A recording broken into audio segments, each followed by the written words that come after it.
সবার প্রয়োজনে আমি ছিলাম, কিন্তু আমার প্রয়োজনে কেউ ছিল না।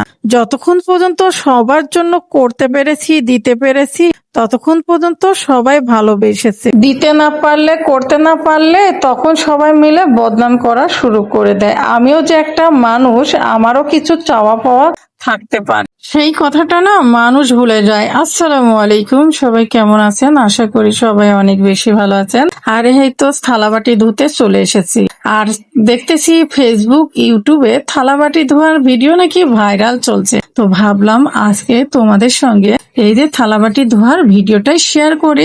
আমার ছোট্ট মিনি হাউজে আমি এই যে থালাবাটি ধুচ্ছি, আর ভাবলাম তোমাদের সঙ্গে শেয়ার করি বন্ধুরা। তো সবাই কেমন আছো অবশ্যই কমেন্টে জানাবা। আর এই তো রান্না বান্না শুরু করে দিয়েছি। এখানে বুট রান্না করতেছি, ছেলের পছন্দ, সে বুট খাবে। তো ছেলের আবদার যেহেতু ছিল আজকে বুট খাবে বিকেল বেলা, তো যেহেতু রোজার সময় কিন্তু আমরা বুটটা বেশি রান্না করা হয়, এমনি সময় কিন্তু আমাদের বুটটা রান্না হয় না। তো আজকে রান্না করতে চলে এসেছে। ও যেটা বলতেছিলাম যে সবার প্রয়োজনে আমি ছিলাম আর আমার প্রয়োজনে কেউ ছিল না।